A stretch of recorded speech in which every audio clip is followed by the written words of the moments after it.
Nerd Soul. But I'm going to tell you another reason why I don't buy Irene's story. Because look how quickly, seamlessly, back then, when she was a cop, that she used rape. She used the word rape. Remember? She said something like she should have reported, that he raped her, something like that. Right? Yeah, she was like... And she didn't jump on Beth when Beth brought out the word rape, and she should have. As a police officer, she should have said, whoa, whoa, whoa. Whoa. Now, I feel like David took this whole thing too far, but we can't be throwing that word out there. I've arrested rapists. I've dealt with rapists, and that's too far. She jumped on board with the whole thing. Because Irene is anti-black on the low. I don't know. I can't say that. I can't say that. All right, real quick. So anyone tuning in right now, check it. We're watching the Real World, like the reunion joint for LA. And they get to this question asking Irene, like, hey, how do you feel about the controversies, between police and essentially black people? Since you're a former police officer. Yeah, since you're a former cop. Right. And she tap danced and boot scoot boogied all around that question because she didn't answer. She got very defensive, of police, like they're a race. Police are it's not a race of people. Like, like she got angry about it. You're not the Smurfs. You're not defending blue people. You're not the Smurfs, but yeah. It's weird because I was thinking, I was like, they be getting mad like police ain't just a job. Right. Like it's a job. It's like, and y'all act like somebody talked about your mama. Yeah. It's weird because you have this, the way she responded was in this very controversial response, like, You've never walked in my shoes. Ma'am, you haven't walked in ours. We're asking you about how do you feel about how the police have treated black people. We're asking you about how people that hold a certain job treat a certain race, a job that you can enter into and exit out of anytime you want to. How do those people treat a people that cannot enter and exit outside and inside of their race? So don't get it twisted and get all haughty.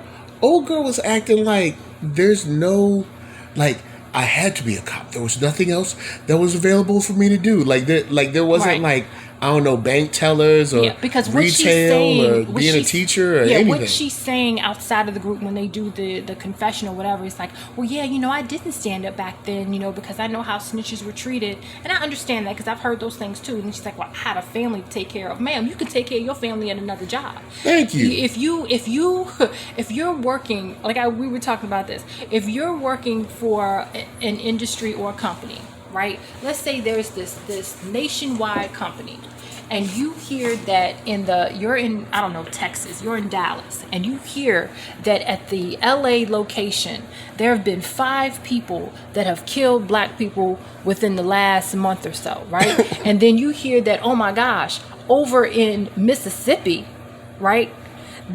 Oh my gosh, somebody at that location has killed black people.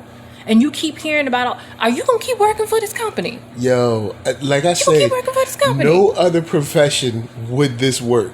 There's no other, like, say if like, I can't remember in consecutive years, and of course I don't have the stuff in front of me. Anyone in the chat, y'all can Google up and look. But you're talking about consecutive years where police had killed over 100 black people.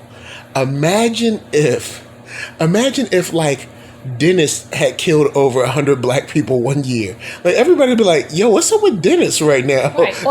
Well, like I said, a closer comparison would be doctors, because doctors are supposed to help people. You're supposed to prescribe the right medicines. You're supposed to give them the right diagnosis. When you do surgery, you're supposed to take the right things out, put the right things in, and patch this up and da-da-da-da-da. Well, what if you found out that, it was a bunch of doctors that were just killing black people, right? They never made it off of their surgery table. Not white people, not Hispanics, not anybody else, black people specifically. Would that be okay too? Would we just find all of these reasons why that would be okay? Yeah, it's this weird It's it's this only weird police. way that she tried to defend herself, and then Tammy's like, all right, well, cool, but you gotta understand that this happened. Like, you even said you marched with BLM. Like, you gotta understand that this is happening to a certain people, and so She does the whole she tried to do the just people. yeah, she tried to hit you with the police are being mean to everybody. Nah, Well, you bruh. didn't go to the All Lives Matter march. You said out of You your said mouth that you went to the Black Lives Matter march. my But now you gonna say it's just people, ma'am. you going to the People Lives Matter. That's where she was. She was in the people in the People March. Like, here's my make thing. sense. All right, so in her initial response, she said she did see things that happened, but that Which is it was vague as I don't know what. yeah. She said she saw things that she wasn't proud of, but that it was a very small percentage, right? So I was like, all right, cool. Then later on, because we know this BS, but anyway, later on, then she says that, how could she say anything? What was she to do? There were men that were even scared to say something. And I'm like, hold up. Is it a small percentage or is it a large percentage? Because if it's a small percentage, why would people even be scared to speak up? If there's, I don't know, 100 officers and one is doing this, it shouldn't be hard to speak up. What you scared of? It's just one person. It's one person. Y'all got the lead. See, The majority of you do the right thing, right? Yeah, the majority of y'all are right. So of course you're gonna call out the one person doing the wrong thing. Yeah, because it's easy. Because it's a small percentage. Because it's small. Because what you told me it's a small percentage. No, what you basically just said was that the culture is steeped in anti-blackness, so much so that people that speak out against it, she used the term whistleblower. I thought it was a small percentage. You know, the anti-blackness in the police department and police departments all across the U.S. has been proven. We ain't gotta go over this. So it's been so egregious that you are scared to speak because of it. Because everybody is anti-black. The captains, the lieutenants, the sergeants. And when we say everybody, chiefs. we don't literally mean everybody. Yeah. We mean it's so many, it's to the point, again, that those that do want to do the right thing and don't feel that way They are afraid negligible. to speak up. They're afraid to speak up and they are negligible. But the thing is, we've seen what happens, unfortunately, to people who do say something. They lose their jobs. They, get stalked. We've heard about all these different things. They get attacked themselves. So they've set this culture up where it's like, you better not say anything. You better not, unless you plan on moving to somewhere totally different and uprooting yourself and start a new life. You better not. Yeah, I mean the former president literally threatened a whistleblower on a national stage. Okay. So I have to give her that, but my thing is, say what it is. But say it then. Say, I saw stuff Mm-hmm. that was racist and anti-black, but I was too scared to stand up for anything because I was scared. Exactly. Then I'd be like, cool, you were scared. But I get it. But you don't get to be this powerful, strong hero, right, and then not be a damn hero. right. You don't get Just that. say what it is. You don't get to be like, we're heroes every day. No, you're not. Because heroes would have stopped this. Well, let's look at our heroes. Let's look at our pantheon. You can't stop as an individual the culture, but what you can do is speak up and call it for what it is.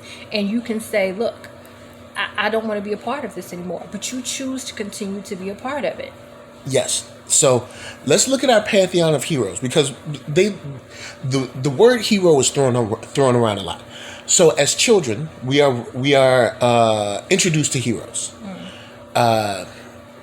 Superman, Batman, Black Panther, I don't know, X-Men, Fantastic Four, Avengers, Captain America, whoever. All these people, Spider-Man, all these heroes, right? Well, And every time we I see don't know these if I heroes, want to compare no, but what I'm saying real is, life to. what I'm saying is, these people want to be heroes, something that has been taken on a non-fiction and fictional setting, and they like to cross roles. You'll see officers numerous times in pictures, like Captain America, or pictures with like the Punisher gear on and stuff like that. In all So fairness, they're they're not putting themselves in those pictures. In all fairness. well, they're taking the photos. There's a lot of cops that like take those kind of like I'm a hero photos kind of thing, and like trying to like pose themselves as like superhero kind of things. But the vision of heroes or heroism that we are introduced to, that they want to invoke and evoke emotionally when they say they're heroes, would never ever stand for this stuff. They would never stand for this. Spider-Man wouldn't stand for this mess. Batman, Superman, Wonder Woman, Captain America, Black Panther. Well, none of these people. In all fairness, we've talked about how Batman could have just killed some of these people he's been fighting for the last 30 years. But instead, they go in and out of jail. Yeah. You know, come back and forth. And it's like, you fight them, but you don't get rid of them. Yeah, but it's this weird thing where they want to take on this kind of like merit badge.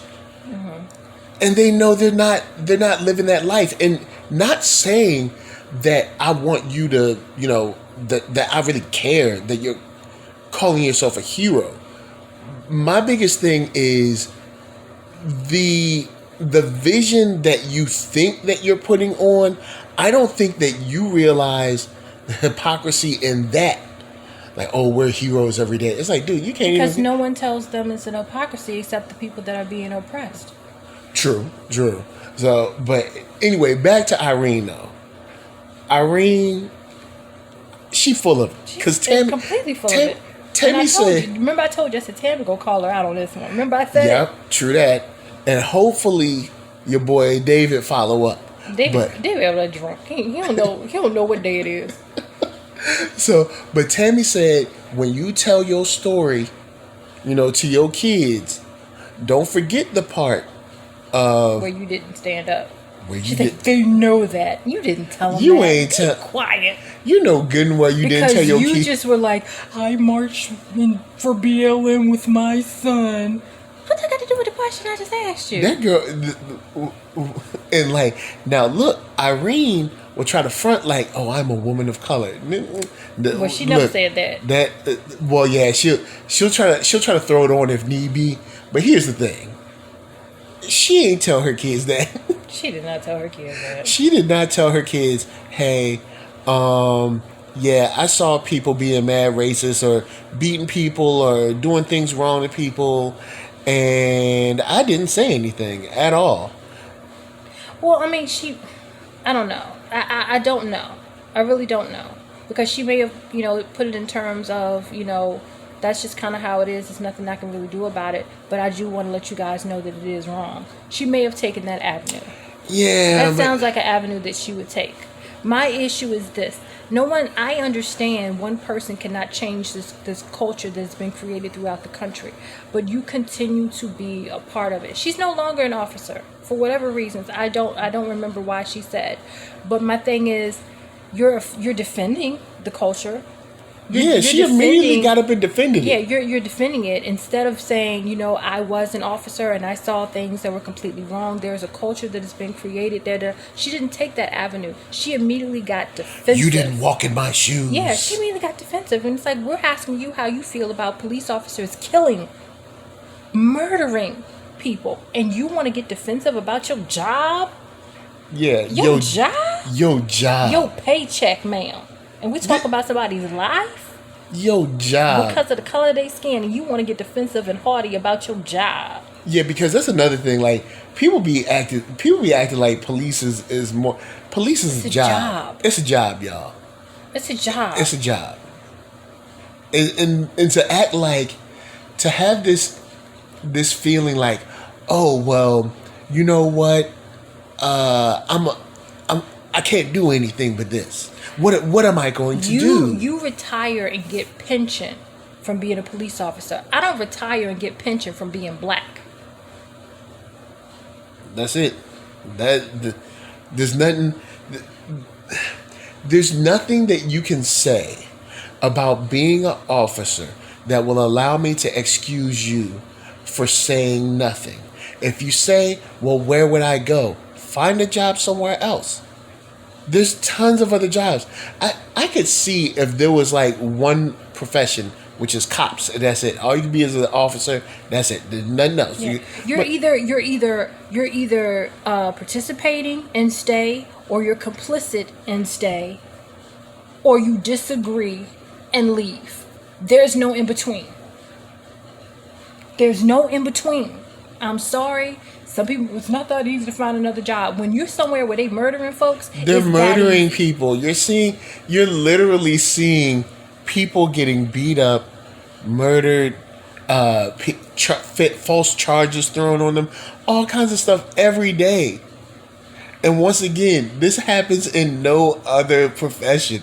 If this happened in any other profession, people would be like, yo, man, did you know, like, 100 black people were killed in Food Line this year? Like, you'd be like, what is going on in Food Line?